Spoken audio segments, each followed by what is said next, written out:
Hello my dear students and welcome back to RS only. So आज जो है today हम लोग देखेंगे दैट हमारा आरएस का नोटिफिकेशन आ गया है। इससे रिलेटेड बच्चों के बहुत सारे सवाल हैं कि मैम मैं सितंबर के अंदर जो है 25 की होंगी या होऊंगा, मैं दिसंबर के अंदर 21 का होऊंगा।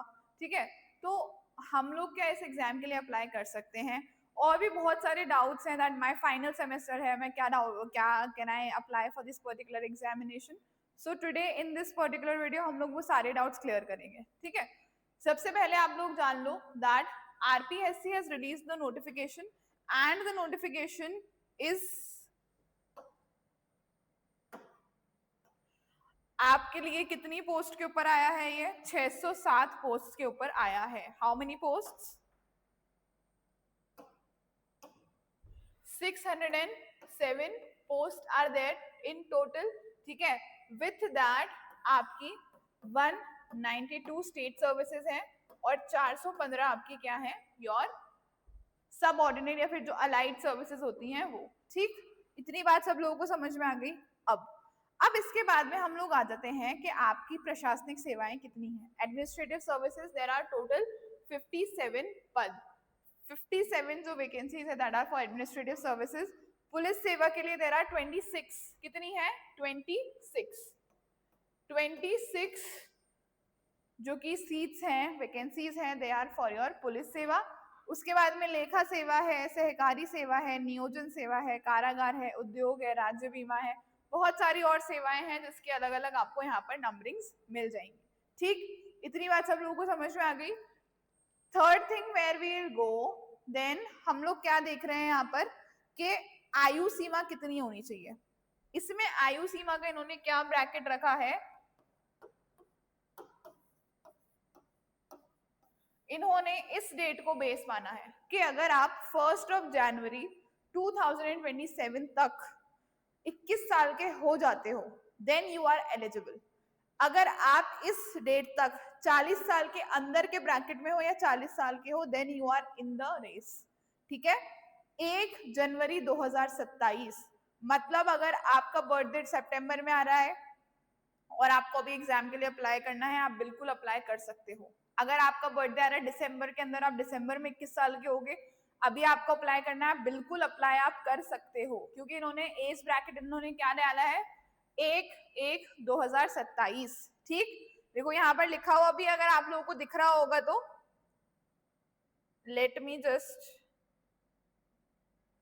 हाँ, अगर आप लोगों को दिख रहा होगा तो यहाँ पर देखो दिनांक 1/1/2027 को न्यूनतम 21 वर्ष एकदम एवं अधिकतम 40 वर्ष से कम। ठीक, समझ में आ गई तीसरी बात आप लोगों को?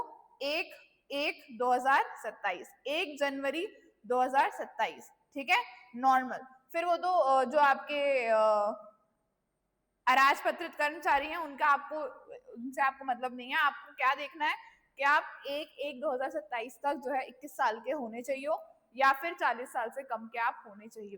प्लस अब हम लोग आ जाते हैं एक और चीज के ऊपर, अब हम लोग आ जाते हैं। अच्छा, आप लोगों को पता है वर्टिकल और हॉरिजॉन्टल रिजर्वेशन के बारे में, जो कि आपको इस पर्टिकुलर जो हमारा ये आया है इसके अंदर भी अच्छे से दिख रहा होगा, राइट? और इसके अलावा इन्होंने जो वो दिया है, क्या बोलते हैं उसको, क्वालिफिकेशन, एलिजिबिलिटी ऑफ कितना आपका क्वालिफिकेशन होना चाहिए। ठीक है, तो आप लोगों को at least you must hold a graduate degree. अगर आप अभी फाइनल सेमेस्टर में आप नहीं अप्लाई कर सकते हो, ठीक है, you must hold a graduate degree for applying for RAS examination. आपके पास में ग्रेजुएट डिग्री होनी चाहिए। Your you must be having a graduate degree from a recognized college, from a recognized college। आपके पास में ग्रेजुएट डिग्री होनी चाहिए। There is no if and but, इसके अंदर आपके पास में वो चीज होनी ही चाहिए। ठीक, समझ में आ गई इतनी सी बात? इसी वाले के ऊपर आपको देखने को मिल जाएगा यहाँ पर, हाँ, must hold a degree of any of the universities incorporated by an act of the central or state legislature in India or other education institutions established by an act of parliament or declared to be deemed as a university under section 3 of University Grants Commission Act 1956 of possess an equivalent qualification recognized by government in constitution with in consultation with the commission. So this is something that is important, that you must hold a degree of any of the university. So you must have a graduate's degree with you people for applying for this one particular examination. ठीक, समझ में आ गई इतनी सी बात. Now relaxation किस किस को दिया गया है यहाँ पर? Male candidates belonging to schedule caste, schedule tribes, backward classes, more backward classes and economically weaker sections को कितना कितना इन्होंने रिलैक्सेशन दिया है? 5 years का रिलैक्सेशन दिया है. ठीक है. Women candidates belonging to scheduled caste, scheduled tribes, backward, more backward and EWS, they have been given a relaxation of 10 years. And सामान्य वर्ग की महिला, the normal general category women, they have been given a age relaxation of 5 years. ठीक, इतनी बात सब लोगों को समझ में आ गई. So they have been given age relaxations over here in this particular examination. ठीक है. For women in general category as well, they have given a relaxation of 5 years. ठीक है. Widows और divorced women के लिए there is no upper age limit. upper age limit नहीं है इन लोगों के लिए. 21 is the minimum age और upper age limit कोई सी भी नहीं है. ये लोग अप्लाई कर सकते हैं whenever they want. ठीक, इतनी बात सब लोगों को समझ में आ गई. Everyone is clear with this one particular thing. Then we come forward towards our, देखो पेपर स्कीम कैसी रहने वाली है आपकी. Paper scheme will be preliminary examination 200 marks का होगा, 3 घंटे का टाइम मिलेगा. और मेंस एग्जामिनेशन में 4 पेपर्स होंगे, 200 marks each. Then your personality test. ये जो 2 एग्जाम्स कंडक्ट करवाएगी आरपीएससी, ये जो अभी रिसेंटली उन्होंने अपडेटेड सिलेबस और अपडेटेड एग्जाम स्कीम जो शेयर की है उसके हिसाब से होगा. तो आप लोग इंश्योर कीजिएगा कि आप जो है अपडेटेड सिलेबस के हिसाब से अपनी पढ़ाई कर रहे हो. हर एक टॉपिक जो अपडेटेड सिलेबस के अंदर लिखा हुआ है वो हर एक टॉपिक आपका कवर्ड होना चाहिए. ठीक, आरपीएससी की एक अच्छी बात यह है कि वो सिलेबस से पूछती है, right. It sticks to the syllabus, so we also have to stick to the syllabus when we are preparing, right? So this is something that you need to keep in mind. अब आपको यहाँ पर क्या ध्यान रखना है कि अगर आप इंग्लिश में पेपर दे रहे हो तो आपके सारे पेपर्स इंग्लिश में होने चाहिए. हिंदी में दे रहे हो तो हिंदी में होना चाहिए. यानी कि पेपर 1 हिंदी में कर दिया, पेपर 2 इंग्लिश में कर दिया, नहीं. और हिंदी इंग्लिश का जो पेपर है उसमें हिंदी इंग्लिश दोनों चलेगी पेपर 4 के अंदर, right. So your medium should be one only. You have to decide one medium and you have to stick to that particular medium. ठीक. अच्छा, आपका एग्जाम कब है? आपका एग्जाम जो है it is on 29th of November. मतलब you have a time span of 6 months with you. What I am suggesting to you is अभी के जो 3 महीने हैं अगस्त तक के, अपनी पढ़ाई को मेन स्पेसिफिक ही रखो. फिर जो 3 महीने बचेंगे उसमें थोड़ा सा प्री स्पेसिफिक आपको शिफ्ट होना है. अभी you have to be main specific only. ठीक है. आंसर राइटिंग करो अग्रेसिवली एंड अपने आप को मेंस के सब्जेक्ट्स के लिए भी तैयार रखो. Then we come forward. हम लोग जब आगे आते हैं फिर हमारे सामने ये पर्टिकुलर टेबल आ जाती है जहां पर इन्होंने जो है नंबर ऑफ पोस्ट, ये तो क्या है, this is the number of post. और फिर इन्होंने ये क्या किया है, इनका वर्टिकल रिजर्वेशन बताया है. General, unreserved, SC, ST, OBC, MBC, EWS. ठीक है. एंड देन योर आपके जो क्या होते हैं, योर पीएच. ठीक है. जो कि कौन होते हैं आपके, the people who are not abled. Okay. इतनी बात सब लोगों को समझ में आ गई. अब इस वर्टिकल रिजर्वेशन के बाद में इन्होंने हॉरिजॉन्टल भी किया है. ठीक है. इन्होंने क्या किया है, इन्होंने हॉरिजॉन्टल भी किया है. ठीक है. Vertical reservation, general, SCs, STs, OBC or the backward classes, MBCs, most backward classes, EWS, economically weaker sections, and PH, those are the ones who are with disabilities, persons with disabilities, right?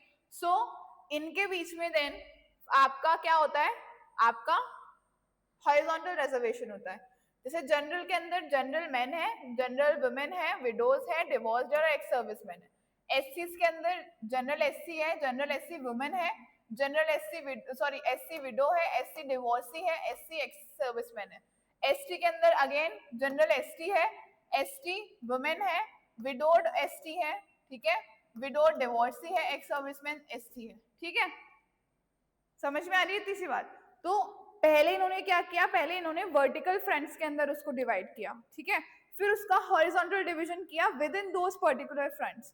तो इसके हिसाब से जो आपकी seats divided होती हैं, आपकी जितनी भी सेवाएं हैं, जितनी भी सेवाओं के लिए वैकेंसीज आई हैं, उसके अंदर आपको पोस्ट का डिवीजन मिल जाएगा।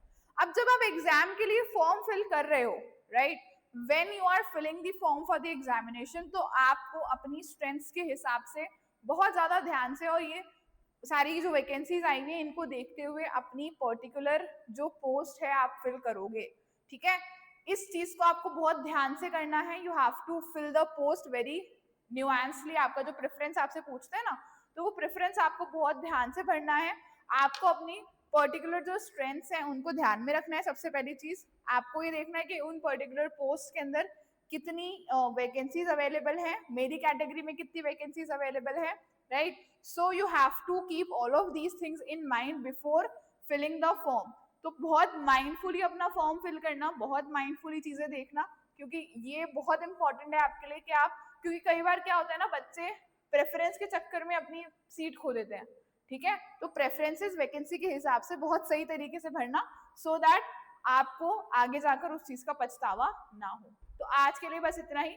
अगर और भी कोई डाउट्स है आपके मन में इस वैकेंसी के रिलेटेड, तो आप कमेंट सेक्शन में मुझसे पूछ सकते हो।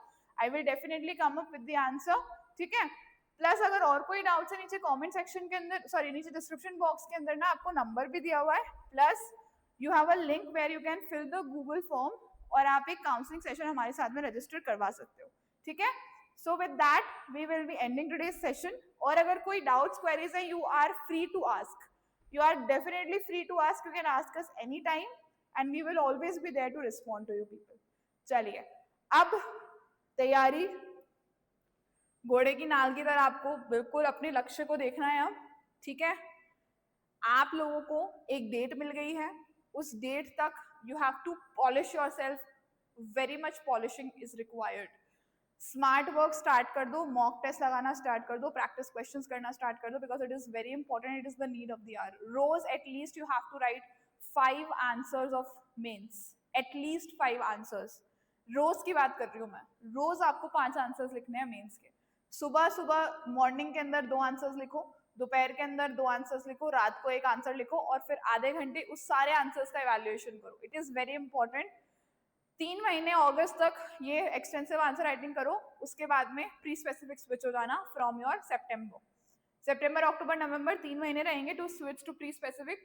सो अभी क्योंकि प्री क्लियर करके क्या करना है, मेन से तो लिखना है at the end, right, main से ही नंबर आएंगे, तो अभी से अपनी तैयारी को स्ट्रॉन्ग रखो and all the very best for your preparation. कोई भी डाउट्स क्वेरीज है मैंने बता दिया, you can any time contact us, we are always there for you people. चलिए, with that we will end today's session. Thank you so much and all the very best to everyone.